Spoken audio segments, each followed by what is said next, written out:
on the Matinee Show. 60% of Bangaloreans saying it's the pay that's important, not so much the people. Quite an insight. Do stay tuned to Radio City 91 till evening, because on Route 91 you can find out what does Bangalore think about the same thing. Is it the pay? Is it the people? Because it's time for me to be headed out. It's 1:53 and I've got time for one last song. And this song is going to be one of my very dear song. And it's a really nice song, a favorite of mine, A.R. Rahman composition, slightly different from the ones that I usually play you. It's from the film Sapne. And while I'm headed out, let me again leave you with my usual line saying, be careful on the road. If you're driving, be really careful, because traffic condition isn't all that great in the city. So be really careful, and if you're stuck in a traffic jam, and if you want to mail me, Bangalore at my.com, that's the email address, and tomorrow is a request special for those who can send your dedication. For now, I'm on here. Take care. What's coming up is Fiona with Simply Adjust My Mix.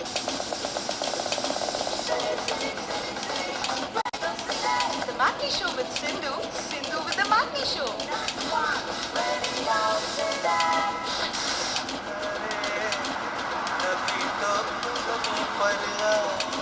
बैठेंगे बातें करेंगे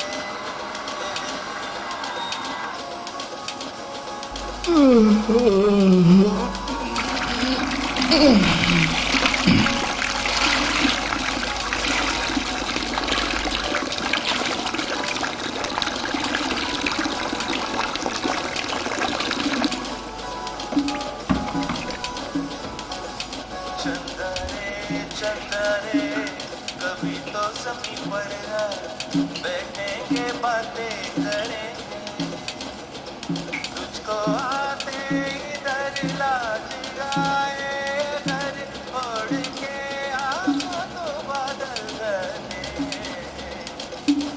चंदरे कभी तो समी पर बैठेंगे बातें करेंगे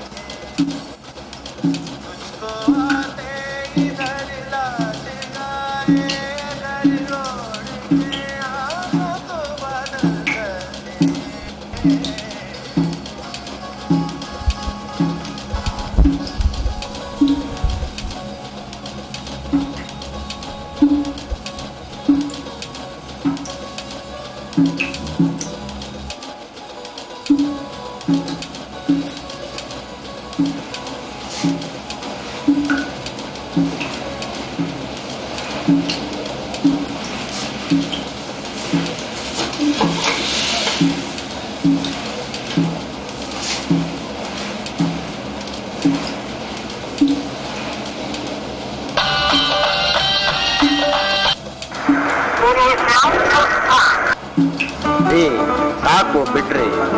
ಮೊಬೈಲ್ ಫೋನಲ್ಲಿ ಮಾತಾಡೋದಿದ್ರೆ ಕನ್ನಡಿನಲ್ಲಿ ಮುಖ ಯಾಕ್ರಿ ನೋಡ್ಕೋಬೇಕು? ಸಾಕಷ್ಟು ಸುಂದರವಾಗಿದ್ದೀರಾ, ಬಿಡ್ರಿ. ಅಯ್ಯೋ, ಈ ಜನಗಳಿಗೆ ಅದೆಂಥ ದುರಭ್ಯಾಸ. ಕಂಡ್ ಕಡೆಯಲ್ಲೆಲ್ಲ ತಮ್ಮ ಮುಖ ದಿನ ನೋಡ್ಕೊಳ್ಳೋದು ಸಾಕಾಗೋದಿಲ್ವೇ? ಇಲ್ಲಿ ನೋಡಿ, ಇನ್ನೊಬ್ರು ಮಹಾಶಯರು ಬಂದು ನಿಂತ್ಕೊಂಡಿದ್ದಾರೆ. ಆದ್ರೆ ಅವ್ರು ಏನ್ ಮಾಡ್ತಾ ಇದಾರೆ ಅಂತ ನಿಮ್ಗೆ ಅರ್ಥವೇ ಆಗೋದಿಲ್ಲ. ಅವ್ರು ಮಾತಾಡ್ತಾ ಇದಾರಲ್ಲ, ಅದು ಅವ್ರ ಹೆಂಡತಿಕಲ್ ಮುಗಿಸ್ಕೊಂತಾ ಇರೋದು. ತುಂಬಾ ಶಿಸ್ತಿನಿಂದ ನಾವ್ ಎಷ್ಟು ಸುಂದರವಾಗಿ ಕಾಣಿಸ್ತಾ ಇದ್ದೀವಿ ಅಂತ ಜಗತ್ತಿಗೆ ತೋರಿಸ್ಬೇಕು ಅಂತ ಕನ್ನಡಿಯನ್ನು ನೋಡ್ಕೊಂಡ. ಅಯ್ಯೋ, ಈ ಜನಗಳಿಗೆ ಯಾವತ್ತು ಬುದ್ಧಿ ಬರುತ್ತೋ ಇಲ್ವೋ. ರೇ ಸ್ವಾಮಿ, ಬಿಡ್ರಿ, ಪರವಾಗಿಲ್ಲ. ಈಗ ಹಾಕೊಂಡಿರೋ ಟೋಪಿನೇ ಸಾಕು, ಇನ್ನೊಂದ್ಸರ್ತಿ ಟೋಪಿ ಹಾಕೋಬೇಕಾ? ಆನ್ ಎನ್ ಆವರೇಜ್ ಪ್ರತಿ ವ್ಯಕ್ತಿ ಪ್ರತಿದಿನ ಕನ್ನಡಿಯಲ್ಲಿ ತನ್ನ ಪ್ರತಿಬಿಂಬನ ಸುಮಾರು 15 ಸರ್ತಿ ನೋಡ್ತಾನಂತೆ. ಆದರೆ ಹೀಗೆ ತನ್ನ ಪ್ರತಿಬಿಂಬವನ್ನು ನೋಡ್ಕೊಳ್ಳೋ ನಾವು ಎಷ್ಟು ಸಲ ಪ್ರಶ್ನೆ ಮಾಡಿದ್ದೀವಿ, ಕನ್ನಡಿಯಲ್ಲಿ ಕಾಣ್ತಿರೋ ಪ್ರತಿಬಿಂಬ ಯಾರದ್ದು? ನಂದೇನಾ? ನಿಜವಾಗಿಯೂ ನಂದೇನಾ? ನಂದೇ ಆಗಿದ್ದರೆ ನಾನು ಯಾರು? ಒಂದೊಂದು ಸರ್ತಿ ನಾವು ಎಷ್ಟು ಪುಣ್ಯವಂತರು ಅನಿಸುತ್ತೆ. ಯಾಕಂದರೆ ಕನ್ನಡಿಯ ನಮ್ಮ ಪ್ರತಿಬಿಂಬ ನಾವು ಮಾಡಿದ ಹಾಗೆ ಮಾಡುತ್ತೆ. ಅಕಸ್ಮಾತ್ ಕನ್ನಡಿಯಲ್ಲಿರೋ ನಮ್ಮ ಪ್ರತಿಬಿಂಬ ನಮ್ಮ ಮಾತನ್ನು ಕೇಳೋದು ಬಿಟ್ಟು ಕನ್ನಡಿಯಿಂದ ಕೈ ಹಾಕಿ ಕತ್ತಿನ ಪಟ್ಟಿ ಹಿಡಿದು ನಾನು ಯಾರು ಅಂತ ಪ್ರಶ್ನೆ ಕೇಳಿದ್ರೆ ಉತ್ತರ ಹೇಳೋದಕ್ಕೆ ನಮ್ಮಲ್ಲಿ ಎಷ್ಟು ಜನಕ್ಕೆ ಸಾಧ್ಯ? ನಾನು ಯಾರು ಅನ್ನೋ ಪ್ರಶ್ನೆಗೆ ನಮ್ಮಲ್ಲಿ ಎಷ್ಟು ಜನಕ್ಕೆ ಉತ್ತರ ಇದೆ?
ಕನ್ನಡಿಯಲ್ಲಿ ಕಾಣಿಸ್ತಿರೋದು ಯಾರು?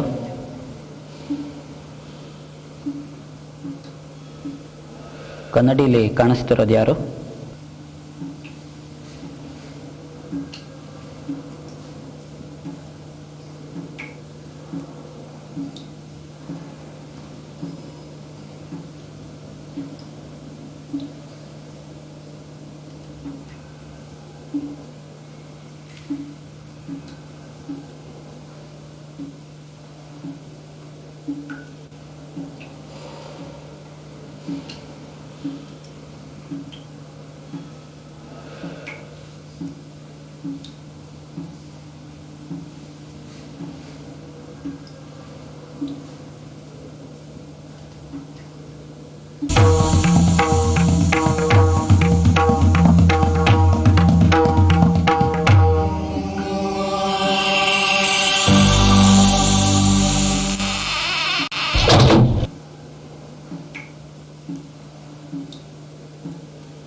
ಕನ್ನಡಿನಲ್ಲಿ ಕಾಣಿಸ್ತಾ ಇರೋದು ಯಾರು?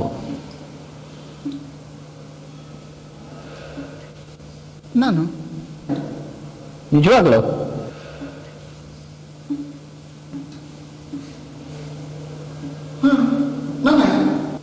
ಹಾಗಾದ್ರೆ ನೀನ್ ಯಾರು? ನಾನು ಜಯದೇವ. ನಿನ್ನ ಹೆಸರು ಕೇಳಿಲ್ಲ, ನೀನ್ ಯಾರು ಅಂತ.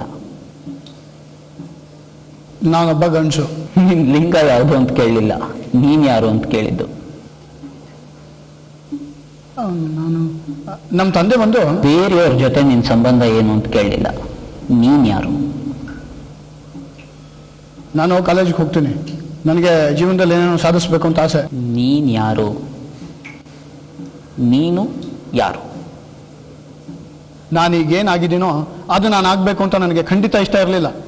ನನಗೆ ಬೇರೆನೇ ಹೋಗ್ಬೇಕು ಅಂತ ಇಷ್ಟ. ಅಪ್ಪ ಅಮ್ಮ ದುಡ್ಡು ಕೊಟ್ಟು ಓದಿಸ್ತಾ ಇದ್ದಾರೆ, ಚೆನ್ನಾಗಿ ಓದಬೇಕು, ಓದಿ ಒಂದು ಕೆಲಸ ಹಿಡಿಬೇಕು, ಕೆಲಸ ಹಿಡಿದ್ರೇನೆ ಎಲ್ಲರೂ ನನಗೆ ಗೌರವ ಕೊಡೋದು ಅನ್ನೋ ತಲೆನೋವೆಲ್ಲ ಇಲ್ಲದೆ ಹೋಗಿದ್ರೆ ನಾನು ಆರಾಮಾಗಿರ್ತಾ ಇದ್ದೆ. ಜನಕ್ಕೆ ತಮ್ಮ ಮನಸ್ಸೊಳಗೆ ನೋಡ್ಕೊಳ್ಳೋದಕ್ಕೆ ಯಾಕೆ ಹೆದರಿಕೆ ಅಂದರೆ ಅದರೊಳಗೆ ಏನು ಕಂಡುಬಿಡುತ್ತೋ ಅಂತ ಭಯ. ಕೋಲ್ರಿಡ್ಜ್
ನೀನು ಯಾವುದರಿಂದ ಓಡ್ ಹೋಗಬೇಕು ಅಂತಿದೆಯೋ, ಯಾವುದಕ್ಕೆ ಹತ್ತಿರವಾಗಬೇಕು ಅಂತಿದೆಯೋ, ಅದೆರಡು ನಿನ್ನೊಳಗೆ ಇದೆ.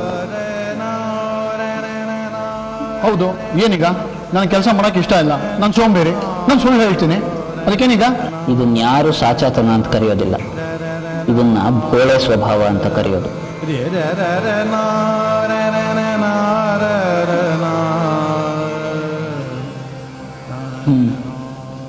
ಒಬ್ಬ ಇದ್ನಂತೆ ಬಹಳ ಆರಾಮಾಗಿ. ಅವನಿಗೆ ಒಂದು ಕಾಟ ಅಂದ್ರೆ ಯಾವಾಗಲೂ ತನ್ನ ನೆರಳಿಂದೆ. ಎಲ್ಲಿ ಹೋದ್ರೂ ಈ ನೆರಳು ಇವನು ಬೆನ್ನು ಬಿಡ್ತಿಲ್ಲ. ಕೊನೆಗೊಂದು ನಿರ್ಧಾರ ಮಾಡಿದ್ನಂತೆ, ಈ ನೆರಳಿಂದ ಏನಾದರೂ ಮಾಡಿ ತಪ್ಪಿಸ್ಕೋಬೇಕು ಅಂತ. ತಾನು ಏನು ಮಾಡಿದ್ರೂ ಹಾಗೇ ಮಾಡ್ತಿದೆ ಈ ನೆರಳು. ಯಾವಾಗಲೂ ತನ್ನ ಮುಂದೆ, ತನ್ನ ಹಿಂದೆ, ತನ್ನ ಜೊತೆಗೆ ಇದೆ. ಕೊನೆಗೆ ಈ ನೆರಳಿಂದ ಹೊರಟು ಹೋಗೋಣ ಅಂತ ಹೇಳಿ ನಡ್ಕೊಂಡು ಹೋದ. ಆದ್ರೆ ನೆರಳು ಹಿಂಬಾಲಿಸ್ತಾನೇ ಇದೆ. ಓಡ್ ಹೋದ, ಆದ್ರೆ ನೆರಳು ಬಿಡಬೇಕಲ್ಲ ಬೆನ್ನು. ಎಷ್ಟೇ ಪ್ರಯತ್ನ ಪಟ್ಟರು ನೆರಳು ಮಾತ್ರ ಇವನು ಬಿಡ್ತಿಲ್ಲ. ಕೊನೆಗೊಂದು ಉಪಾಯ ಹೊಳಿತಂತೆ. ಬಹಳ ಎತ್ತರದ ಜಾಗಕ್ಕೆ ಹೋದ್ರೆ ಈ ನೆರಳಿಂದ ದೂರವಾಗಬಹುದೇನೋ ಅಂತ ಮನೆಯ ಮಾಡಿನ ಮೇಲೆ ಹೋದ. ನೆರಳೇನೋ ದೂರವಾಯಿತು, ಆದರೂ ಇದ್ದೇ ಇತ್ತು. ಏನೇ ಚೇಷ್ಟೆಗಳನ್ನು ಮಾಡಿದ್ರೂ ಈ ನೆರಳು ಮಾತ್ರ ಇವನಿಂದ ದೂರವಾಗ್ತಿಲ್ಲ. ನೆರಳು ದೂರದಲ್ಲಿದ್ರೂ ಅದ್ರ ಮೂಲ ಮಾತ್ರ ತನ್ನ ಕಾಲ್ಬುಡದಿಂದಲೇ ಶುರುವಾಗ್ತಿದೆ.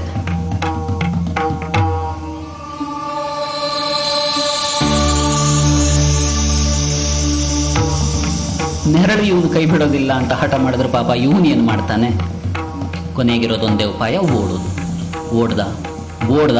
ಓಡ್ದ ಎಷ್ಟು ಓಡಿದ್ರೂ ನೆರಳು ಮಾತ್ರ ಇವನು ಹಿಂದೆ ಬರ್ತಾನೇ ಇದೆ.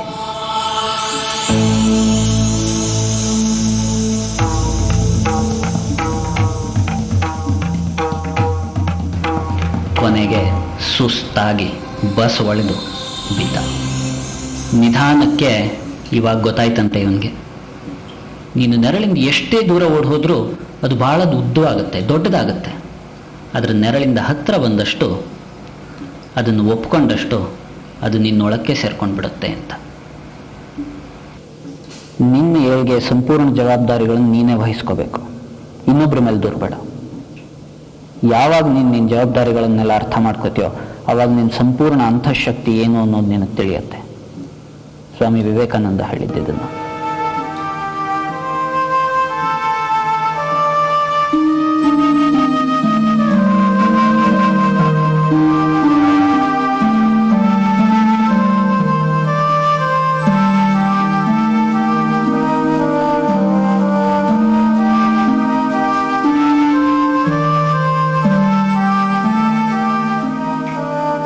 ಸರಿ, ಈಗ ಹೇಳು, ನೀನು ಯಾರು? ನೀನು ಯಾರು? ಇನ್ನೇನಿದೆ ಹೇಳಕ್ಕೆ? ನಾನು ಹೇಳಿದ್ದು, ನೀನು ತೋರಿಸಿದ್ದು, ಅದು ನಾನು ಒಪ್ಕೊಂಡಿದ್ದು ಎಲ್ಲ ಆಯ್ತಲ್ಲ, ಇನ್ನೇನಿದೆ ಹೇಳಕ್ಕೆ? ಒಂದು ವೇಳೆ ನೀನು ಅಂದ್ಕೊಂಡಿರೋ ಆ ನೀನಲ್ಲ ಅಂತ ನಾನು ಹೇಳಿದ್ರೆ? ಅಂದ್ರೆ ವಾಟ್ ಯು ಮೀನ್?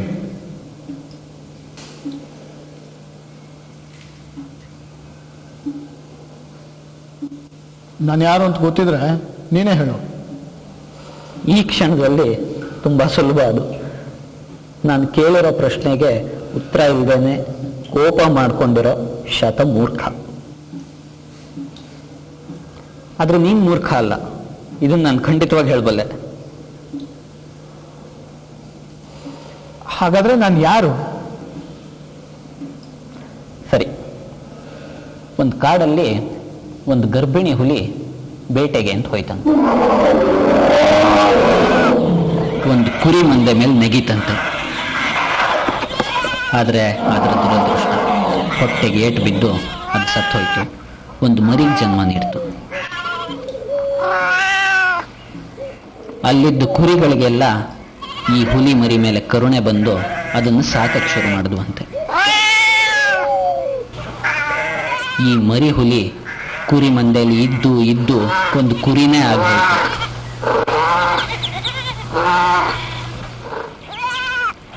ಮಿಕ್ಕ ಕುರಿಗಳ ಜೊತೆ ಆಟ ಆಡ್ಕೊಂಡು ಬ್ಯಾ ಬ್ಯಾ ಅನ್ಕೊಂಡು ಹುಲ್ಲು ತಿಂತಾನೆ ಬೆಳೀತಿತ್ತು. ತನ್ನ ಅಜ್ಜ ಮುತ್ತಜ್ಜ ಕುರಿಗಳ ಶೌರ್ಯದ ಕತೆ ಕೇಳ್ತಾ ತಾನು ನಿಜವಾಗಿ ಯಾರು ಅನ್ನೋದು ಇದಕ್ಕೆ ಮರೆತೇ ಹೋಯ್ತು. ತಾನು ಒಂದು ಕುರಿ ಅನ್ನೋ ನಂಬಿಕೆಯಲ್ಲೇ ಇದ್ದುಬಿಡ್ತು.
ದೊಡ್ಡ ಕುರಿ ಮಂದೆ ಆ ಹುಲಿ ಮರಿಯನ್ನ ಒಂದು ಕುರಿಯನ್ನಾಗೆ ಮಾಡಿಬಿಡ್ತು. ಅದರ ನಿಜವಾದ ವ್ಯಕ್ತಿತ್ವವನ್ನು ಮರೆಸ್ಬಿಡ್ತು.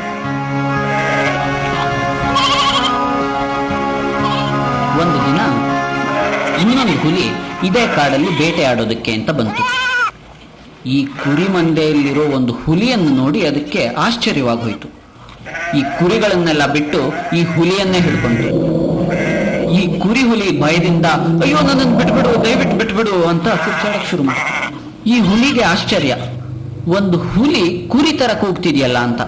ಅದು ಹೇಳ್ತು, ಅಲ್ಲಯ್ಯ ನೀನು ಕುರಿ ಅಲ್ಲ ಹುಲಿ, ಯಾಕೆ ಹೀಗೆ ಕಿರ್ಚ್ಕೋತಿದ್ಯಾ ಅಂತ. ಆಗ ಈ ಕುರಿ ಹುಲಿ ಹೇಳ್ತು, ನಾನು ಕುರಿನೇ, ನಾನು ಹುಲಿ ಅಲ್ಲ, ದಯವಿಟ್ಟು ನನ್ನನ್ನು ಬಿಟ್ಬಿಡು, ಮನೆಗೆ ಹೋಗ್ತೀನಿ ನಾನು ಅಂತ. ಸಿಟ್ಟಿನಿಂದ ಹುಲಿ ಈ ಕುರಿ ಹುಲಿಯನ್ನ ಒಂದು ಕೆರೆ ಬಳಿ ಕರ್ಕೊಂಡು ಹೋಯ್ತು. ಹೋಗಿ ತಮ್ಮಿಬ್ಬರ ಪ್ರತಿಬಿಂಬವನ್ನು ತೋರಿಸ್ತು. ಈಗ ಹೇಳ್ತು, ನೋಡಯ್ಯ, ಇದು ನನ್ನ ಪ್ರತಿಬಿಂಬ, ಇದು ನಿನ್ನ ಪ್ರತಿಬಿಂಬ. ನನ್ನ ಪ್ರತಿಬಿಂಬದ ಥರನೇ ನಿನ್ನ ಪ್ರತಿಬಿಂಬನೂ ಇದೆ ಅಂದಮೇಲೆ ನಾನು ಹುಲಿ, ಆದ್ರಿಂದ ನೀನು ಹುಲಿನೇ ಆಗಿರಬೇಕು. ಮೊದಲ ಬಾರಿಗೆ ತನ್ನ ಪ್ರತಿಬಿಂಬವನ್ನು ನೋಡ್ಕೊಂಡಂಥ ಈ ಕುರಿ ಹುಲಿಗೆ ತಾನು ನಿಜವಾಗಿಯೂ ಯಾರು ಅನ್ನೋದು ಈಗ ತಿಳಿಯಿತು. ಈಗ ಒಂದು ಬಂಡೆ ಮೇಲೆ ನಿಂತ್ಕೊಂಡು ಧ್ವನಿ ಎತ್ತಿದಾಗ ಅದು ಕುರಿಯ ಕೂಗಾಗಿರಲಿಲ್ಲ, ಹುಲಿಯ ಗರ್ಜನೆ. ಅವತ್ತು ಅದಕ್ಕೆ ತಾನು ನಿಜವಾಗಿ ಯಾರು ಅನ್ನೋದು ತಿಳಿತು. ಕುರಿ ಮಂದೆ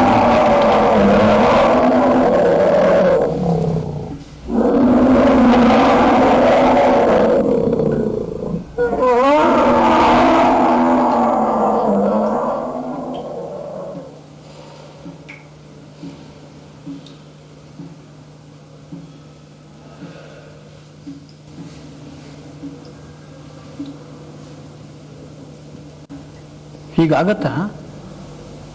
ಯಾಕೆ ಸಾಧ್ಯ ಆಗಬಾರ್ದು? ಆದ್ರೆ ಕಥೆನಲ್ಲಿ ಕಥೆನ ಬರೀ ಕಥೆ ಅಂತ ಅರ್ಥ ಮಾಡ್ಕೊಳ್ಳೋರು ಮೂರ್ಖರು. ಆದ್ರೆ ನಮ್ಗೆ ಎಷ್ಟು ಪ್ರಾಬ್ಲಮ್ಸ್ ಇದೆ ಗೊತ್ತಾ? ಜಗತ್ತಿನ ಇತಿಹಾಸ ಅಂದ್ರೆ ತಮ್ಮಲ್ಲಿ ತಮಗೆ ನಂಬಿಕೆ ಇದ್ದ ಕೆಲವು ವ್ಯಕ್ತಿಗಳ ಇತಿಹಾಸ. ಅವ್ರು ಕಲ್ತಿರೋದು ಐಶ್ವರ್ಯಕ್ಕಿಂತ ಹೆಚ್ಚಾಗಿ ಕಷ್ಟಗಳಿಂದ, ಸುಖಕ್ಕಿಂತ ಹೆಚ್ಚಾಗಿ ದುಃಖಗಳಿಂದ. ಅವರ ಅಂತಃಶಕ್ತಿ ಜಾಗೃತವಾಗಿದ್ದು ಹೊಗಳಿಕೆಯಿಂದಲ್ಲ, ಪೆಟ್ಟುಗಳಿಂದ. ಸ್ವಾಮಿ ವಿವೇಕಾನಂದ. ಆದ್ರೆ ನಾವೇನಾದ್ರು ಮಾಡಬೇಕು ಅಂತ ಅನ್ಕೊಂಡ್ರೆ ನಮ್ಮ ಕೈಲಿ ಏನಿದೆ? ನಮ್ಮ ಕೈಲಿ ಏನೂ ಇಲ್ಲ. ಒಂದೂರಲ್ಲಿ ಒಬ್ಬ ಇದ್ದಂತೆ. ನನಗೆ ಕಥೆ ಬೇಡ, ಉತ್ತರ ಬೇಕು. ಒಂದೂರಲ್ಲಿ ಒಬ್ಬ ಇದ್ನಂತೆ. ಅವನಿಗೆ ತನ್ನ ಗುರುಗಿಂತ ತನ್ನ ಬುದ್ಧಿವಂತ ಅಂತ ತೋರಿಸ್ಕೋಬೇಕು ಅಂತ ಒಂದು ಬಯಕೆ.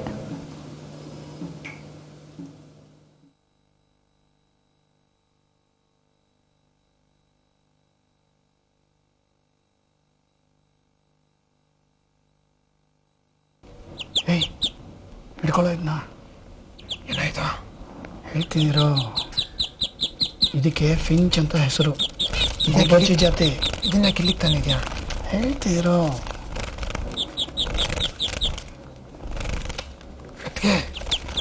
ಏನಾಗಲ್ಲ ಇರೋ.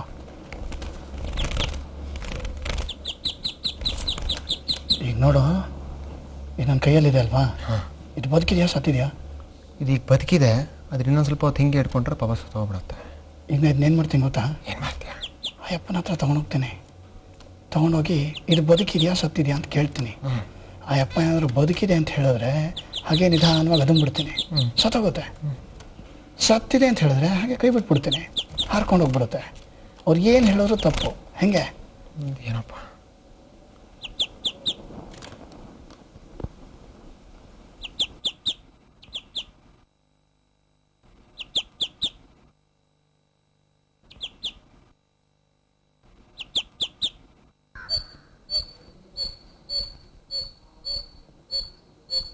ಸರ್, ಹೇಳಪ್ಪ. ನನ್ನ ಕೈಯಲ್ಲಿ ಒಂದು ಹಕ್ಕಿ ಇದೆ. ಅದು ಬದುಕಿದೆಯಾ ಸತ್ತಿದೆಯಾ ಹೇಳೋಕ್ಕಾಗತ್ತಾ? ಅದು ಬದುಕಿದೆಯಾ ಇಲ್ವಾ ಅಂತ ಹೇಳೋಕ್ಕೆ ತುಂಬ ಕಷ್ಟ.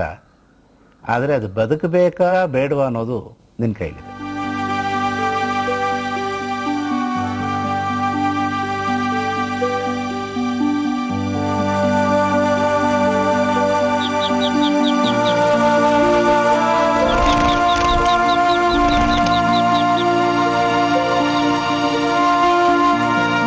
ನಾನು ಹುಟ್ಟಿನಿಂದಲೇ ಮೇಧಾವಿ ಅಲ್ಲ ಅನ್ನೋದು ನನಗೂ ಗೊತ್ತು. ಆದರೆ ನಿರಂತರವಾದ ಪರಿಶ್ರಮ, ಶ್ರದ್ಧೆ, ಆತ್ಮವಿಶ್ವಾಸ, ಎಲ್ಲಕ್ಕಿಂತ ಮುಖ್ಯವಾಗಿ ಆತ್ಮವಿಮರ್ಶೆ, ಇವುಗಳಿಂದ ನಾನು ಈ ಸಾಧನೆ ಮಾಡೋಕ್ಕೆ ಸಾಧ್ಯ ಆಗಿದೆ. Albert Einstein.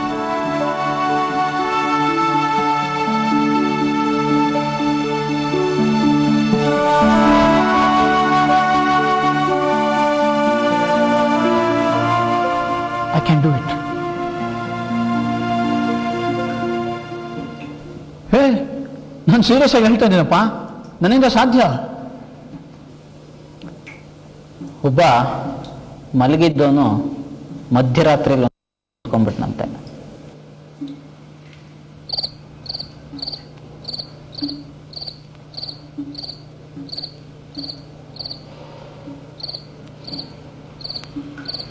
ಯಾಕೆ ಅಂದ್ರೆ ರಾತ್ರೋರಾತ್ರಿ ಇದ್ದಕ್ಕಿದ್ದಾಗೆ ಅವನ ಮುಖದ ಮೇಲೆ ಒಂದು ಪ್ರಖರವಾದ ಬೆಳಕು ಬಿತ್ತಂತೆ. ಎದ್ದು ಕೂತ್ಕೊಂಡು ನೋಡ್ತಾನೆ, ಸಾಕ್ಷಾತ್ ದೇವರೇ ಎದುರಿಗೆ ಪ್ರತ್ಯಕ್ಷವಾಗಿದ್ದಾನೆ. ಅದೇನು ವರ ಬೇಕೋ ಕೇಳಯ್ಯ ಕೊಡ್ತೀನಿ ಅಂತ ಹೇಳ್ತಿದ್ದಾನೆ. ಏನು ವರ ಬೇಕು ನಿನಗೆ? ನಿನ್ನೆ ಕೇಳ್ತಾ ಇರೋದು ಏನು ವರ ಬೇಕು?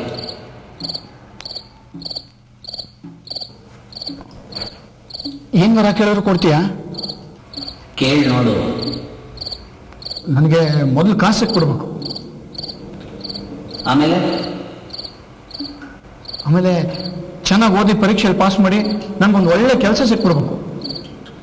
ಆಮೇಲೆ ಆಮೇಲೆ ಆಮೇಲೆ ನಾನು ಏನೇ ಮಾಡಿದ್ರು ನಮ್ಮ ಅಪ್ಪ ಅಮ್ಮ ಯಾಕೆ ಏನು ಅಂತ ಕೇಳಬಾರ್ದು. ಆಮೇಲೆ ಒಂದು ಗಾಡಿ ಸಿಕ್ಬಿಡ್ಬೇಕು. ಮುಂದೆ ನಾನು ಆದಷ್ಟು ಬೇಗ ಒಂದು ಮನೆ ಕಟ್ಟಬೇಕು. ಆಮೇಲೆ ನಾನು ಇಷ್ಟಪಟ್ಟವ್ರನ್ನೇ ಮದುವೆ ಆಗಬೇಕು. ಆಮೇಲೆ ನನಗೆ ಬೇಗನೆ ಎಲ್ಲ ಪ್ರಮೋಷನ್ಸು ಸಿಕ್ಕಿ ಚೆನ್ನಾಗಿ ದುಡ್ಡು ಮಾಡಬೇಕು. ನನ್ನ ಹೆಲ್ತ್ ಚೆನ್ನಾಗಿರ್ಬೇಕು. ಇಷ್ಟೇನಾ? ಇಷ್ಟೇ. ಇನ್ನೇನಾದ್ರು? ಮರ್ತು ಬಿಟ್ಟಿದ್ದೆ. ಇದು ನನಗಷ್ಟೇ ಅಲ್ಲ, ನನ್ನ ಮಕ್ಕಳಿಗೂ.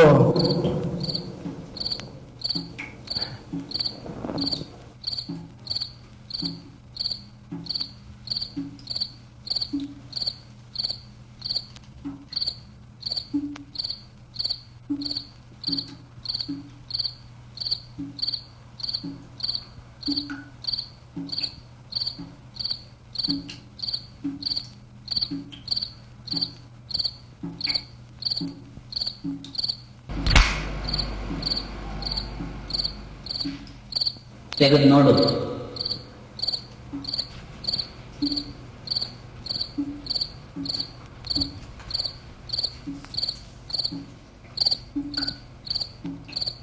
ಬೀಜಗಳು ಇದು ಹೊಸ ರೀತಿ ವರ ಕೊಡುವಂಥದ್ದು.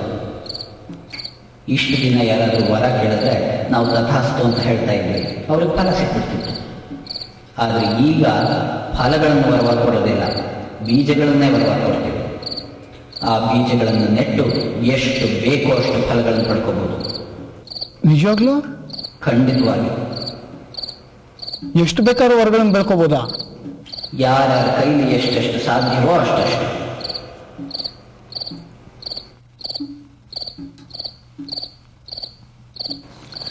ಮಾರನೇ ದಿನ ಬೆಳಿಗ್ಗೆ ಬೇಗ ಎದ್ದವನೇ ಓಡ್ ಹೋದ್ನಂತೆ. ಎಷ್ಟು ಸಾಧ್ಯನೋ ಅಷ್ಟು ಬೇಗ ವರಗಳನ್ನು ಬೆಳ್ಕೊಳ್ಳೋಣ ಅಂತ.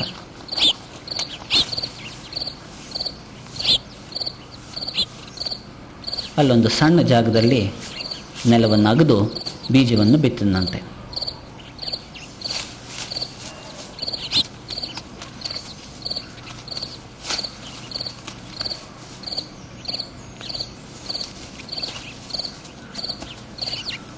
ಈಗ ವರಕ್ಕೋಸ್ಕರ ಕಾಯ್ತಾ ಇದ್ದಾನೆ.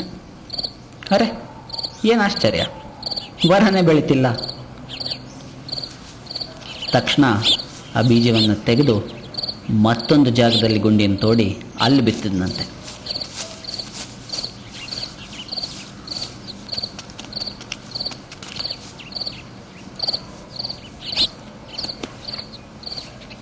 ಆದರೆ ವರ ಈಗಲೂ ಇಲ್ಲ. ಇವನ್ ಪ್ರಕಾರ ದೇವ್ರು ಕೊಟ್ಟ ಬೀಜಗಳು ಅಂದರೆ ಮರ ಥಟ್ಟಂತ ಬೆಳಿಬೇಕು, ಫಲ ಬೇಗ ಸಿಗಬೇಕು, ತಕ್ಷಣವೇ ವರವೂ ಕೊಡಬೇಕು. ಆದರೆ ಆಶ್ಚರ್ಯ, ವರ ಸಿಗ್ತಾನೇ ಇಲ್ಲ.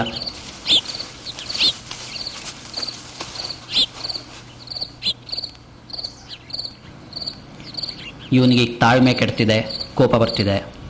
ಇದೇ ಕೋಪದಲ್ಲಿ ಎಲ್ಲಾದರೂ ಹಾಳಾಗಿ ಹೋಗಲಿ, ಒಂದು ವರ ಬೆಳೀಲಿ ಅಂತ ಸಿಕ್ಕ ಕಡೆ ಎಲ್ಲ ಬೀಜಗಳನ್ನು ಬಿಚ್ಚುತ್ತಾ ಇದ್ದಾನೆ.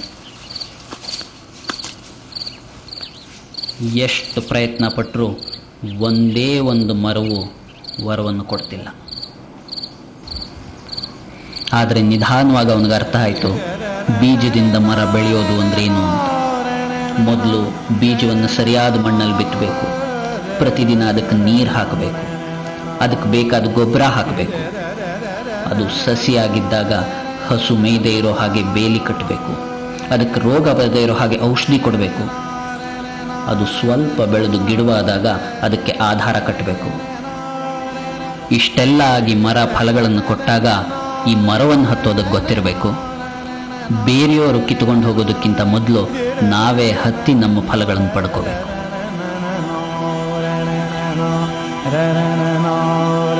ಇವೆಲ್ಲ ಮಾಡಿದ್ರೇನೆ ಸಿಗೋದು ಫಲ.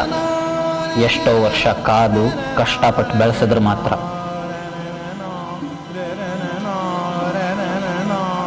ಈಗ ಹೇಳು, ಅವನು ಏನು ಮಾಡಬೇಕು ಅಂತ.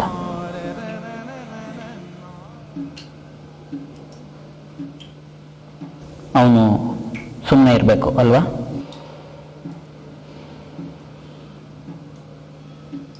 ಯಾರಿಗೆ ತಾನೇ ಕಷ್ಟಪಟ್ಟು ಮೈ ನೋಯಿಸ್ಕೊಳ್ಳೋದಕ್ಕಿಷ್ಟ ಅಲ್ವಾ?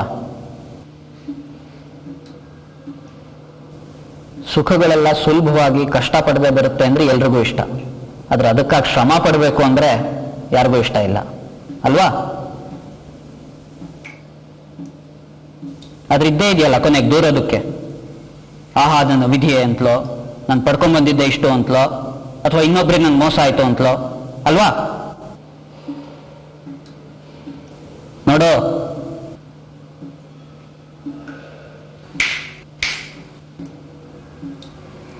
ಒಬ್ಬ ಬೆಸ್ತ, ಗೊತ್ತಾಯ್ತಾ? ಒಬ್ಬ ಬೆಸ್ತ ಇನ್ನು ಕತ್ಲಿರ್ಬೇಕಾದ್ರೆ ಎಚ್ಚರ ಆಗಿದೆ, ಎದ್ದು ಕೂತಿದ್ದಾನೆ. ಸರಿ, ಎದ್ದಾಯ್ತಲ್ಲ, ಇನ್ಯಾಕೆ ಮಲ್ಕೊಳ್ಳೋದು ಅಂತ ಹೊರಟ.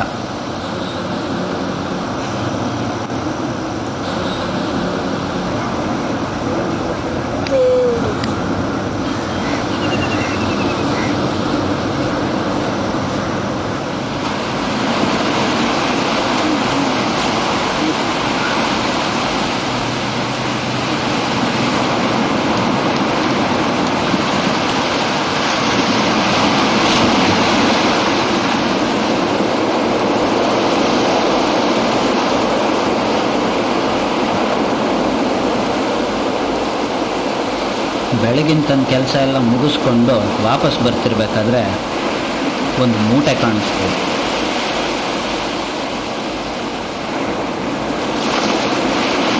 ಏನು ಅಂತ ಪರೀಕ್ಷೆ ಮಾಡೋಣ ಅಂತ ಇದನ್ನು ದಡ ಕೇಳ್ಕೊಂಡು ಬಂದ.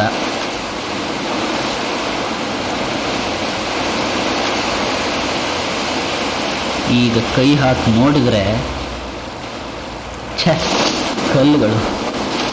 ಯಾರೋ ಬೆಳಿಗ್ಗೆನೆ ನನ್ನನ್ನು ಆಟ ಆಡಿಸಿರ್ಬೇಕು, ಹೀಗೆ ಮಾಡಿದಾರಲ್ಲ ಅಂತ ವಾಪಸ್ ಬಂದ.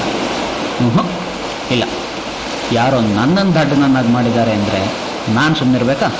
ಅವ್ರಿಗೆ ಸರಿಯಾಗಿ ಮಾಡ್ತೀನಿ ಅಂತ ತಗೊಂಡ. ಒಂದೊಂದು ಕಲ್ಲನ್ನೇ ತಗೊಂಡು ಸಮುದ್ರಕ್ಕೆ ಎಸ್ದ. ಒಂದು ಕಲ್ಲು ಎಸ್ದ, 2 ಕಲ್ಲು ಎಸ್ದ,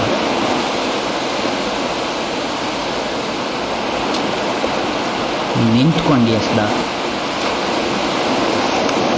ಮಷ್ಟಿ ತುಂಬ ಎಸ್ದ, ಓಡ್ ಬಂದು ಎಸ್ದ, 2 ಕೈಗಳಲ್ಲಿ ಎಸ್ದ, ಎಸ್ದ, ಎಸ್ದ. ಸಮುದ್ರಕ್ಕೆ ಕಲ್ಲುಗಳನ್ನು ಎಸಿತಲೇ ಹೋದ. ಎಸಿತಾ ಎಸಿತಾ ಬೆಳಕು ಹರಿತು. ಇನ್ನೇನು ಉಳಿದಿದೆ ಮೂಟೆಯಲ್ಲಿ ಅಂತ ನೋಡಿದ್ರೆ 2 ಕಲ್ಲು.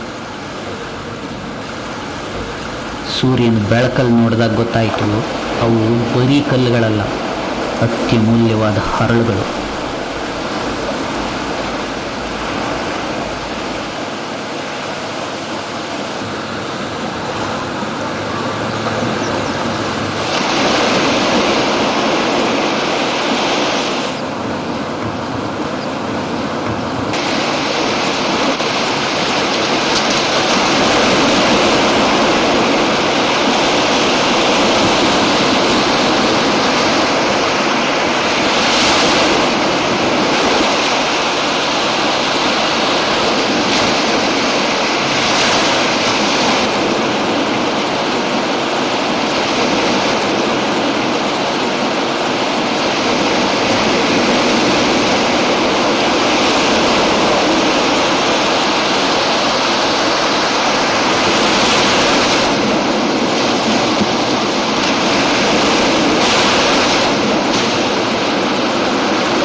ಹೀಗೆ ಕಳೆದು ಹೋದದ್ದನ್ನೇ ಯೋಚನೆ ಮಾಡ್ತಾ ಕೊರಗ್ತಾ ಇದ್ದನೇ ಹೊರತು ತನ್ನ ಹತ್ರ ಇನ್ನೂ 2 ಅತ್ಯಮೂಲ್ಯವಾದ ಹರಳುಗಳಿವೆ ಅನ್ನೋದು ಅವನು ಹೊಳಿಲೇ ಇಲ್ಲ.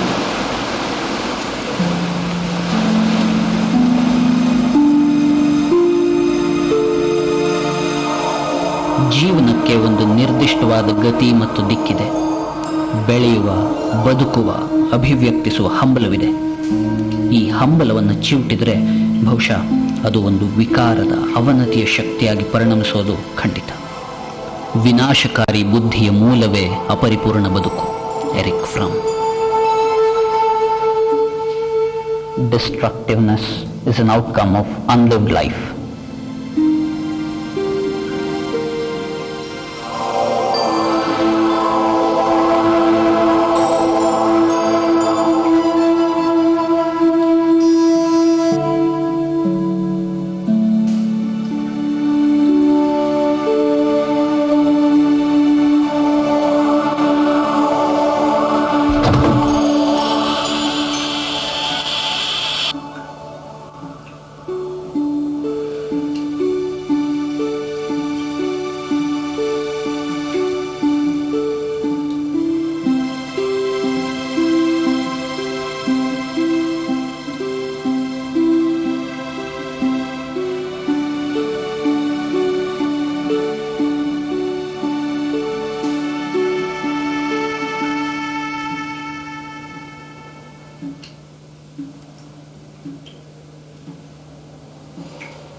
ನೀವೆಲ್ಲ ಈಗ ಈ ಕಿರುಚಿತ್ರನ ನೋಡಿದ್ರಿ. ಇದು ಒಂಥರದ ವಿಚಿತ್ರವಾದ ಪರಿಸ್ಥಿತಿ ಅಂತ ಅನ್ನಿಸ್ಬೋದು. ಯಾಕೆ ಅಂತಂದರೆ, ನಾವು ಯಾವುದನ್ನು ಸಾಮಾನ್ಯವಾಗಿ ಉತ್ತರ ಅಂತ ಅಂದ್ಕೊಳ್ತೀವೋ ಅದೇ ಪ್ರಶ್ನೆ ಆಗಿಬಿಡುವಂಥ ಸಂದರ್ಭ ಇದೆಯಲ್ಲ, ಇದು ನಮ್ಮನ್ನು ಒಂಥರ ಬಹಳ ದಿಗ್ಭ್ರಮೆಗೊಳಿಸುತ್ತೆ. ಯಾಕೆ ಅಂತಂದರೆ, ನಮಗೆ ನಾನು ಅನ್ನೋದು ಉತ್ತರ, ಯಾರು ನಾನು, ಯಾರು ಅನ್ನೋದು ಪ್ರಶ್ನೆ. ಆದರೆ ಇಲ್ಲೇನಾಗ್ತಾ ಇದೆ, ನಾನು ಅನ್ನೋದು ಉತ್ತರ ಆಗಿಲ್ಲ, ಬದಲಾಗಿ ಯಾರು ನಾನು ಅನ್ನೋದು ಪ್ರಶ್ನೆ ಆಗಿದೆ. ಕೆಲವರು ಕೇಳಬಹುದು, ಅಲ್ಲ ಸರ್, ಇದೇನು ಸಿನಿಮಾ ಇದು, ಇದೇನೋ ನೀವು ತುಂಬ ದೊಡ್ಡ ಒಂದು ಕಲ್ಪನೆಯನ್ನು ಹೆಣೆದು ಬಿಟ್ಟಿದ್ದೀರಿ. ಯಾರೊಬ್ಬ ಯುವಕ, ಅವನಿಗೆ ಯಾವುದೋ ಒಂಥರದ ಕನಸಿನ ಲೋಕಕ್ಕೆ ಹೊರಟು ಹೋಗ್ತಾನೆ. ಆಮೇಲೆ ಯಾರನ್ನೂ ಟಿ ವಿನಲ್ಲಿ ನೋಡ್ತಾ ಇರೋ ಹಾಗೆ ಕಲ್ಪನೆ ಮಾಡ್ಕೊಳ್ತಾನೆ, ಕನ್ನಡಿನಲ್ಲಿ ನೋಡ್ತಾನೆ, ಅವ್ರ ಹತ್ರ ಮಾತಾಡ್ತಾನೆ. ಆಮೇಲೆ ಇದೆಲ್ಲ ಸಂಭಾಷಣೆ ಆದಮೇಲೆ ಒಂಥರ ಬದಲಾವಣೆ ಆಗಿರುವಂಥ ಮನುಷ್ಯ ಆಗಿ ಹೊರಗೆ ಬಂದ್ಬಿಡ್ತಾನೆ. ಇದು ಎಷ್ಟು ಅಸತ್ಯ ಅಂತ ಅನ್ನಿಸ್ಬೋದು. ಮೇಲ್ನೋಟಕ್ಕೆ ಇದು ಕಲ್ಪನೆ ಅಂತ ಅನಿಸಿದ್ರು ಕೂಡ, ಭ್ರಮೆ ಅಂತ ಅನಿಸಿದ್ರು ಕೂಡ, ಅಸತ್ಯ ಅಂತ ಅನಿಸಿದ್ರು ಕೂಡ, ಎಷ್ಟೋ ಸಲ ಈ ಥರದ ಕಲ್ಪನೆಗಳು, ಅಸತ್ಯಗಳು ನಾವು ಸತ್ಯದ ಮೂಲಕ ಹೇಳಕ್ಕೆ ಆಗದೇ ಇರುವಂಥ ಇನ್ನೂ ಹೆಚ್ಚಿನ ಸತ್ಯವನ್ನು ಹೇಳೋದಕ್ಕೆ ಸಾಧ್ಯ ಇದೆ. ಈ ಯುವಕ ಇದನ್ನಲ್ಲ, ಇವನು ಒಂಥರದಲ್ಲಿ ಈಗಿನ ಆಧುನಿಕ ಯುವಕರ ಒಂದು ಪ್ರತಿನಿಧಿ ಅಂತ ಹೇಳ್ಬೋದು. ಒಂಥರ ಏನೋ ಗೊಂದಲ ಇದೆ ಅವನಲ್ಲಿ, ವ್ಯವಸ್ಥೆ ಅಂತ ಅನ್ನೋದಿಲ್ಲ, ಅವನಿಗೆ ಸರಿಯಾದ ಮಾರ್ಗದರ್ಶನ ಇಲ್ಲ. ಅಷ್ಟೇ ಅಲ್ಲ, ಹಾಗೆ ನೋಡಿದ್ರೆ ಎಷ್ಟೋ ಜನ ದೊಡ್ಡವರು ಕೂಡ ಇದೇ ಸ್ಥಿತಿನಲ್ಲೇ ಇರ್ತಾರೆ. ಆದರೆ ಒಂದು ವಿಶೇಷ ಏನಪ್ಪ ಅಂತಂದರೆ, ಈ ಸ್ಥಿತಿನಲ್ಲಿ ಇದ್ದರೂ ಕೂಡ ಇದರಲ್ಲಿರುವಂಥ ಬಹಳಷ್ಟು ಜನಗಳಿಗೆ ನಾವು ಈ ಸ್ಥಿತಿನಲ್ಲಿ ಇದ್ದೀವಿ ಅನ್ನುವಂಥದ್ರ ಅರಿವು, ಪ್ರಜ್ಞೆ ಇರೋದಿಲ್ಲ. ಮತ್ತು ಈ ಥರದ ಪ್ರಜ್ಞೆ ಇಲ್ಲದೆ ಇರೋದ್ರಿಂದ ಅದರ ಆಚೆಗೆ ಬರಬೇಕು, ಈ ಸ್ಥಿತಿಯಿಂದ ನಾವು ಉತ್ತಮಗೊಳ್ಳಬೇಕು ಅನ್ನುವಂಥ ಪ್ರಯತ್ನವನ್ನು ಕೂಡ ಹೆಚ್ಚು ಜನ ಮಾಡೋದಿಲ್ಲ. ವಾಸ್ತವವಾಗಿ ಈ ಚಿತ್ರ ನೋಡಿದ ಕೆಲವರಿಂದ ಒಂದು ಪ್ರಶ್ನೆ ಬಂತು. ಈ ನಾನು ಯಾರು ಅನ್ನುವಂಥ ಪ್ರಶ್ನೆಯನ್ನು ಹಾಕ್ತಾ ಇದ್ದಿರಲ್ಲ, ನಿಜವಾಗಿಯೂ ಈ ಥರದ ಪ್ರಶ್ನೆ ಅಗತ್ಯ ಇದೆಯೇ ನಮಗೆ? ಇದು ನಮ್ಮ ಒಳಗಿನಿಂದ ಬರುವಂಥದ್ದಲ್ಲ, ಬಹುಶಃ ನೀವೇ ಹೊರಗಿನಿಂದ ನಮ್ಮ ಮೇಲೆ ಹೇರುತ್ತಾ ಇದ್ದೀರಿ, ಇದನ್ನು ನಿಜವಾಗ್ಲೂ ನಾವು ಕೇಳ್ಕೊಳ್ಳುವಂಥ ಅಗತ್ಯ ಇದೆಯೇ ಅಂತ ಕೂಡ ಕೇಳಿದ್ದುಂಟು. ಕನ್ನಡಿಯಲ್ಲಿ ಕಾಣಿಸ್ಕೊಳ್ಳುವಂಥ ವ್ಯಕ್ತಿ ನಮ್ಮ ನಿಜವಾದ ಅಹಂ, ನಮ್ಮ ನಿಜವಾದ ಆತ್ಮ ಅಂತ ಹೇಳ್ಬೋದು. ಆದರೆ ಅದನ್ನು ನಾವು ನಮ್ಮ ನಿಜ ಜೀವನದಲ್ಲಿ ಸಂಧಿಸೋದು, ಭೇಟಿಯಾಗೋದು, ಮುಖಾಮುಖಿ ಆಗೋದು ಬಹಳ ಅಪರೂಪ. ಆದರೆ ಯಾವಾಗಲಾದರೂ ಒಂದು ಸಲ ಅಂತಿಮವಾಗಿ ಅದಕ್ಕೆ ನಾವು ಮುಖಾಮುಖಿ ಆಗುವಂಥ ಸಂದರ್ಭ ಬಂದಾಗ ಬಹಳಷ್ಟು ಸಲ ನಾವು ಅದನ್ನು ತುಂಬ ಖಚಿತವಾಗಿಯೇ ಅದರಿಂದ ಪಲಾಯನ ಮಾಡೋದಕ್ಕೆ ಪ್ರಯತ್ನ ಮಾಡ್ತೇವೆ.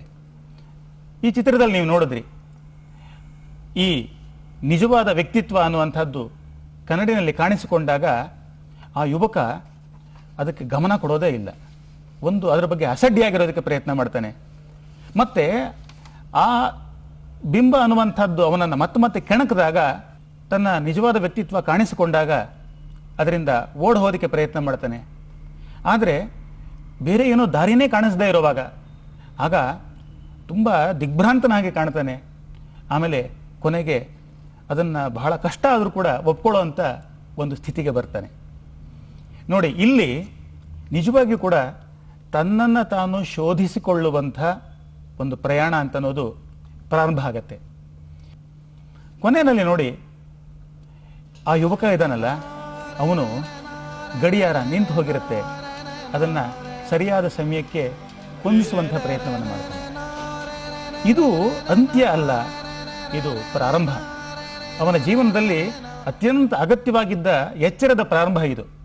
ನಾವು ಬಹಳಷ್ಟು ಸಲ ಏನು ಮಾಡ್ತೀವಿ, ನಮ್ಮ ದೌರ್ಬಲ್ಯಕ್ಕೆ, ನಮ್ಮ ವೈಫಲ್ಯಕ್ಕೆ ನಾವು ಕಾರಣ ಅಂತ ಅನ್ನೋದನ್ನು ಒಪ್ಕೊಳ್ಳೋದನ್ನು ಬಿಟ್ಟು ಎಷ್ಟೋ ಸಲ ಅದನ್ನು ಬೇರೆಯವರ ತಲೆ ಮೇಲೆ ಕೊಡಿಸ್ತೀವಿ.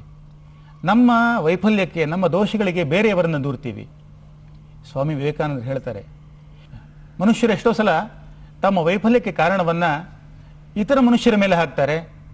ಅಥವಾ ಅದು ಆಗಲಿಲ್ಲ ಅಂತ ಅಂದರೆ ದೇವರೇ ಈ ಎಲ್ಲ ವೈಫಲ್ಯಕ್ಕೆ ಕಾರಣ ಅಂಥೇಳಿ ದೇವರನ್ನು ದೂರ್ತಾರೆ. ಅದೂ ಆಗಲಿಲ್ಲ ಅಂತಂದರೆ ಇನ್ನೆಷ್ಟು ಸಲ ಏನು ಮಾಡ್ತಾರೆ ಅಂತಂದರೆ ಒಂದು ಭೂತವನ್ನು ಆವಾಹನೆ ಮಾಡ್ತಾರೆ.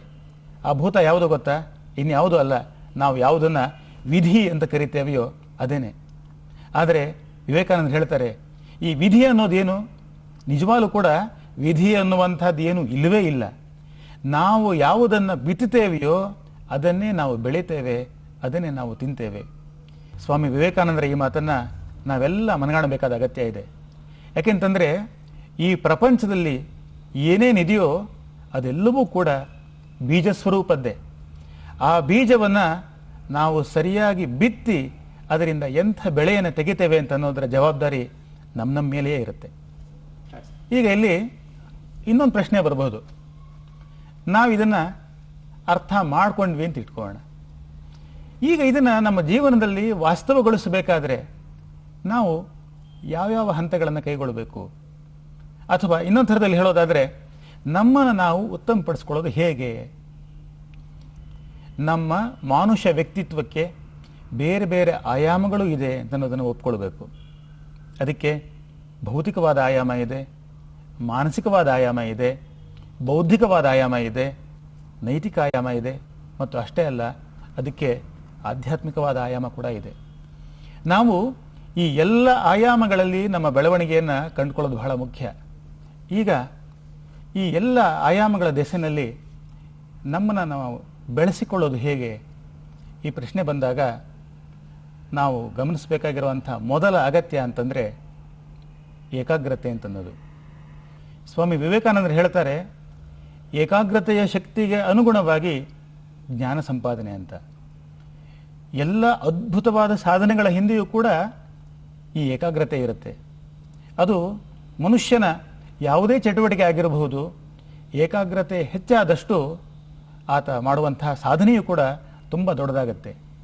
ಇದೇ ರಹಸ್ಯ ಅತ್ಯಂತ ಬಹಳ ದೊಡ್ಡ ರಹಸ್ಯ ಅಂತ ಹೇಳಿ ಸ್ವಾಮಿ ವಿವೇಕಾನಂದರು ಅಭಿಪ್ರಾಯಪಡ್ತಾರೆ.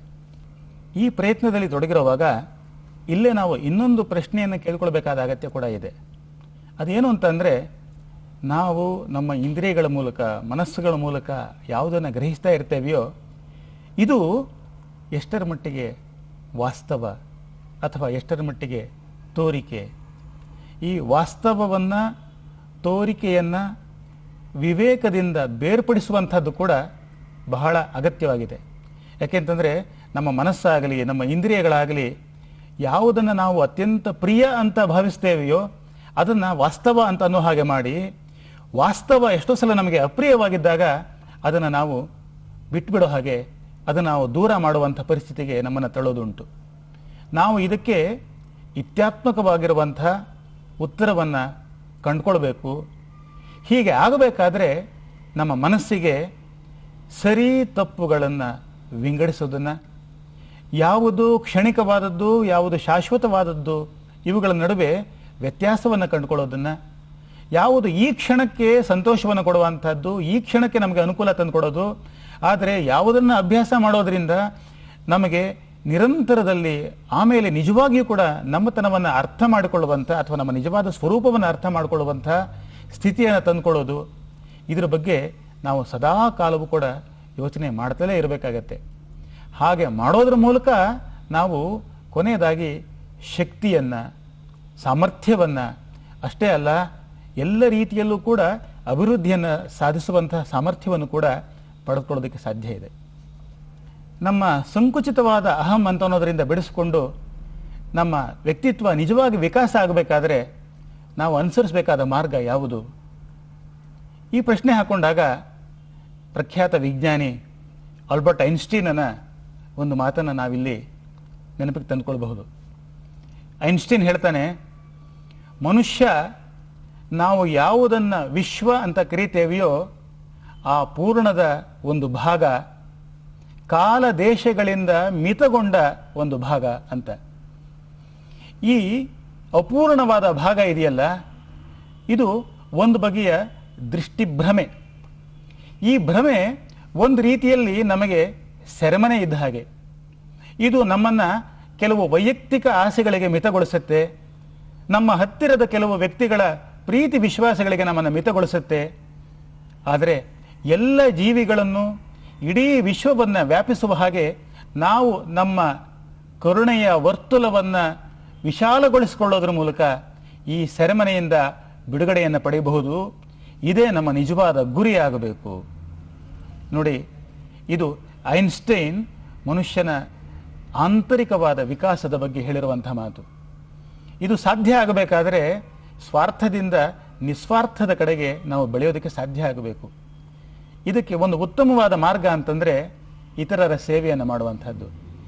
ಇತರರ ಸೇವೆಯನ್ನು ಮಾಡುವಾಗ ನಿಜಕ್ಕೂ ನಾವು ಅವರಿಗಿಂತ ಹೆಚ್ಚಾಗಿ ನಮ್ಮ ಸೇವೆಯನ್ನೇ ನಾವು ಮಾಡ್ಕೊಳ್ತಾ ಇರ್ತೇವೆ, ನಮಗೆ ನಿಜವಾದ ಲಾಭವನ್ನೇ ನಾವು ಮಾಡ್ಕೊಳ್ತಾ ಇರ್ತೇವೆ. ಹೀಗೆ ಯಾರು ನಿಜವಾಗಿಯೂ ನಿಸ್ವಾರ್ಥದ ಮನೋಧರ್ಮದವರೋ ಅವರು ಮಾತ್ರ ಜಗತ್ತಿಗೆ ನಿಜವಾದ ಅರ್ಥದಲ್ಲಿ ಕರುಣೆಯನ್ನು ತೋರೋದಕ್ಕೆ ಸಾಧ್ಯವೇ ಹೊರತು, ಹಾಗಲ್ಲದೆ ಸ್ವಾರ್ಥಿಗಳಾಗಿರುವಂತಹ ಜನ ಇತರರಿಗೆ ಸಹಾಯ ಮಾಡೋದಕ್ಕಾಗಲಿ, ಇತರರಿಗೆ ಕರುಣೆಯನ್ನು ತೋರಿಸ್ತೀವಿ ಅಂತಾಗಲಿ ಏನಾದರೂ ಹೇಳಿದ್ರೆ ಅದು ಕೇವಲ ತುಟಿಯ ಅನುಕಂಪ ಮಾತ್ರ ಆಗಿರುತ್ತೆ ಹೊರತು ಅದು ಅಂತರಂಗದ ಆಳದಿಂದ ಬಂದಿರೋದಾಗಿರೋದಿಲ್ಲ. ಇದನ್ನು ನಾವು ಇಲ್ಲೇನೆ ಗಮನಿಸಬಹುದು. ನಮ್ಮ ಅನುಭವಿಗಳು ಯಾವುದನ್ನು ಭಕ್ತಿ ಅಂತ ಕರೀತಾ ಇದ್ರೋ ಅದರ ಅಗತ್ಯ ಕೂಡ ಬರೋದಿಲ್ಲೇನೆ. ಭಕ್ತಿ ಅಂತನ್ನುವಂಥದ್ದು ಕೇವಲ ಕುರುಡಾಗಿ ನಮ್ಮನ್ನು ಇನ್ನೊಂದಕ್ಕೆ ಒಪ್ಪಿಸಿಕೊಳ್ಳೋದಲ್ಲ, ಬದಲಾಗಿ ಯಾವುದು ನಮ್ಮ ಜೀವನದ ಧಾರಕ ಶಕ್ತಿಯಾಗಿದೆಯೋ ಅದಕ್ಕೆ ನಾವು ಕೊಡುವಂಥ ಆದರ ಅದು. ಈ ಆದರದ ಜೊತೆಯಲ್ಲೇ ನಮ್ಮ ವ್ಯಕ್ತಿತ್ವದಿಂದ ಪ್ರೀತಿಯೂ ಹರಿಯೋದಕ್ಕೆ ಶುರುವಾಗುತ್ತೆ. ಈ ಬಗೆಯ ಪ್ರೀತಿ ನಮ್ಮ ವ್ಯಕ್ತಿತ್ವದಿಂದ ಹರಿಯೋದಕ್ಕೆ ಪ್ರಾರಂಭವಾದಾಗ ಇತ್ಯಾತ್ಮಕವಾದ ಚೈತನ್ಯ, ಪಾಸಿಟಿವ್ ಎನರ್ಜಿ ಅಂತ ನಾವು ಯಾವುದನ್ನು ಕರಿತೇವೆಯೋ ಅದು ನಮ್ಮಿಂದ ಉಕ್ಕಿ ಹರಿಯೋದಕ್ಕೆ ಶುರುವಾಗಿ ನಮ್ಮಲ್ಲಿ ಭಾವನೆಯ ಸಮತೋಲನ ಕೂಡ ಉಂಟಾಗತ್ತೆ. ಇದರಿಂದಾಗಿ ನಾವು ನಮ್ಮ ಮನಸ್ಸಿಗೆ ಇನ್ನೂ ಶೋಧ ಮಾಡೋದಕ್ಕೆ ಸಾಧ್ಯ ಆಗದೇ ಇರುವಂಥ ಹಲವಾರು ಆಯಾಮಗಳನ್ನು ಕಂಡುಕೊಳ್ಳೋದಕ್ಕೆ ಸಾಧ್ಯ ಆಗುತ್ತೆ. ಹಾಗಾಗಿ ಉನ್ನತ ಆದರ್ಶಗಳಿಗೆ ನಾವು ತಾಳಬೇಕಾಗಿರುವಂಥ ನಿಷ್ಠೆ ಅನ್ನುವಂಥದ್ದು ನಿಜವಾಗಿಯೂ ಕೂಡ ಎಲ್ಲ ಜೀವಿಗಳಲ್ಲಿ ಸಹಾನುಭೂತಿಯನ್ನು, ಎಲ್ಲ ಜೀವಿಗಳಲ್ಲಿ ಸಂತೋಷವನ್ನು ತಂದು ಕೊಡೋದಕ್ಕೆ ನಮಗೆ ನಿಜಕ್ಕೂ ನೆರವಾಗುತ್ತೆ. ಆದ್ದರಿಂದ ಅಂತಿಮವಾಗಿ ಈ ಚಿತ್ರದ ಸಂದೇಶ ಇಷ್ಟೇ: ಮನುಷ್ಯ ತನ್ನ ಜೀವನವನ್ನು ತಾನೇ ಕಟ್ಟಬಹುದು, ತನ್ನ ಜೀವನವನ್ನು ತಾನೇ ಕೆಡವಬಹುದು. ತನ್ನ ಜೀವನವನ್ನು ಉತ್ತಮಪಡಿಸಿಕೊಳ್ಳೋದಕ್ಕೆ ಎಷ್ಟರ ಮಟ್ಟಿಗೆ ಅವನು ಸಂತೋಷದಿಂದ ದುಡಿತಾನೆ, ಹಾಗೆ ದುಡಿಯೋದಕ್ಕೆ ಎಷ್ಟರ ಮಟ್ಟಿಗೆ ಅವನು ಸಿದ್ಧ ಇದ್ದಾನೆ ಅಂತ ಅನ್ನೋದು ಬಹಳ ಮುಖ್ಯ. ಇದು ಒಂದೆರಡು ದಿನದಲ್ಲಿ ಸಾಧ್ಯ ಆಗುವಂಥದ್ದಲ್ಲ, ಇದು ಅನಂತ ಕಾಲದವರೆಗೆ ನಡೆಯುತ್ತಲೇ ಹೋಗುವಂಥ ಒಂದು ಶೋಧ. ಇದು ಎಲ್ಲರಿಗೂ ಪ್ರಸ್ತುತವೇ. ಇದಕ್ಕೆ ಕಾಲ, ದೇಶ ಇವುಗಳ ಯಾವುದೇ ಮಿತಿ ಅನ್ನುವಂಥದ್ದು ಇಲ್ಲವೇ ಇಲ್ಲ. ಮನುಷ್ಯ ಸಂಪೂರ್ಣನಾಗೋದು, ಪರಿಪೂರ್ಣನಾಗೋದು ಯಾವುದರಿಂದ? ನಮ್ಮ ವಚನಕಾರ ಹೇಳ್ತಾರೆ, ಎಲ್ಲವನ್ನರಿದು ಫಲವೇನಯ್ಯ, ತನ್ನ ತಾನು ಅರಿಯಬೇಕಲ್ಲದೆ. ತನ್ನ ನಿಜವಾದ ಅಸ್ತಿತ್ವದ ಆಯಾಮಗಳನ್ನು ಅರ್ಥ ಮಾಡಿಕೊಂಡಾಗ ಮಾತ್ರ ಆಗ ಮನುಷ್ಯ ಪರಿಪೂರ್ಣನಾಗ್ತಾನೆ, ಸಂತೃಪ್ತಿಗೊಳ್ತಾನೆ.